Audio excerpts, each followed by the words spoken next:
Hello everybody, I'm just making this video for anyone that is joining the New York City Department of Correction to give you a better idea of what you can expect when you go and take the physical agility test. The test initially in the paper says that you have to do 50 feet sprint, 80-pound heavy bag lift for 10 seconds, 50 feet sprint back, you have to gear up in response gear, you have to do 4 flights of stairs, 300 feet run, and you have to lift 140 pounds dummy drag for 15 feet. After that, you have to do trigger pulls with your dominant hand and with your non-dominant hand. I don't want to show you like everything that they send you. I just want to give you an overall idea of what I saw and what things were interesting for me, and maybe it will be better if I knew before I went. So the first thing, if you're driving, you want to get to the parking lot on the roof of the building.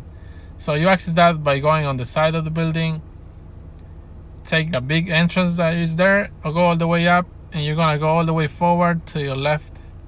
You have to park in any spot that doesn't say reserve or has any name there. Then you can take the elevators, go to the first floor, go out to the main entrance, and you will see the security checkpoint. So they will ask you for your ID, paperwork, all of these that they send you on the email. They said you are supposed to print it and bring it. You have to show them. You have to sign in, and then you can go in. They will tell you where to go. So from there, you just follow their instructions. They will take your ID, and then you will just wait. They're gonna make you wait like 30 minutes until everybody gets there.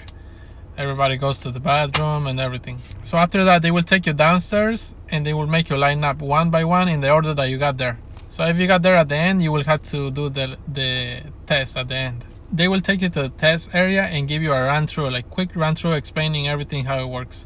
So I'm gonna go quickly through all the steps 1 to 7 and just tell you the things that stand out for me. So for the 50 feet sprint, is actually you have to go from point A to point B, run back to point A, and go back to point B. It's not a straight line, so don't expect to just run straight somewhere.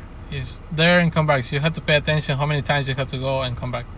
They will be guiding you through the whole process, so it's not that complicated if you pay attention.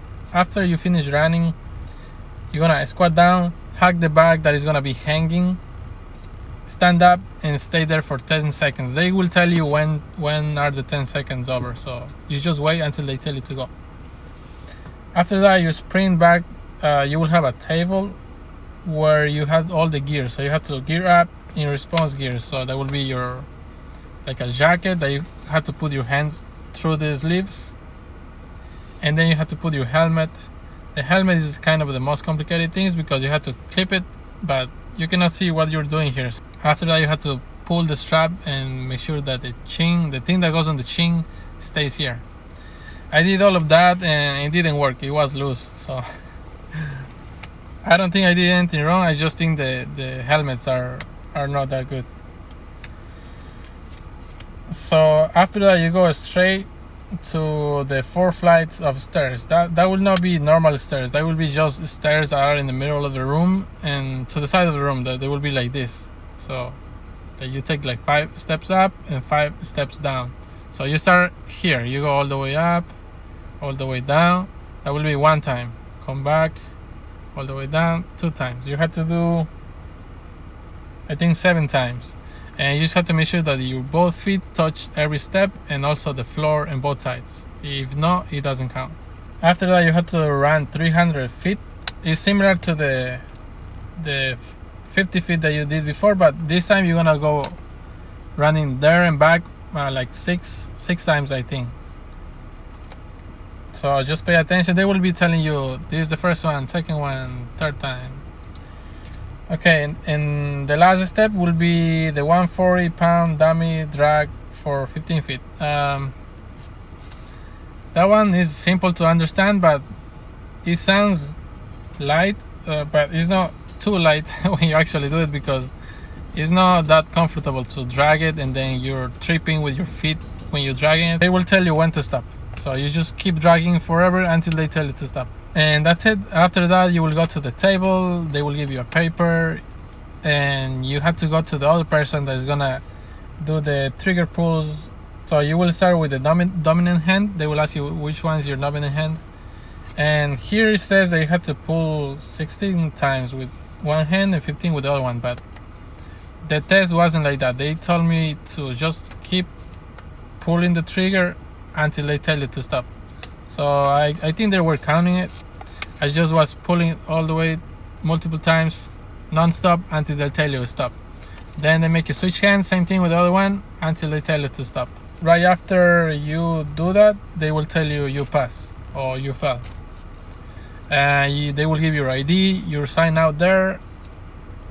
Then you will go to the front desk, sign out, and then you will go up to the parking lot, take your car, and go home. Oh, and I forgot to tell you, when you are waiting to take the test, they're gonna make sure that you take everything like earrings or Apple Watches or anything that you have with you. Your phone should be off the entire time since you get to the building until you go out. You cannot be there talking to the other people because they don't want you to talk to anybody. They just want you to follow the instructions. If they tell you to be sitting there, look in the front, that's what you have to do until they call you. Another thing also was that when right before you go take the test, you will see the person in front of you doing it. So you will actually have a person next to you. They will be explaining you how the clip on the helmet works, so you have a better idea. And at the same time, you will be seeing the other person going through the entire test. So pay attention because you will not have too many chances to go over it. When I finished the test, I was actually exhausted. Not like crazy, but it was actually harder than what I thought it was gonna be.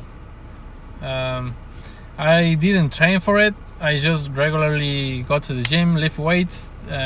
Simple. I don't do cardio too much, but you will need cardio for that test. So if you are pretty bad on cardio, you should start doing running, sprints, stuff like that. And that was everything. Hopefully some of the points that I went over is gonna give you a better idea of what you can expect when you go to the building and take the test. Now I just have to wait to do the background investigation. That will be the next step. They will contact me when it's time to do it. So I don't know, can be next month, can be next 3 months, can be next year. Okay, see you next time.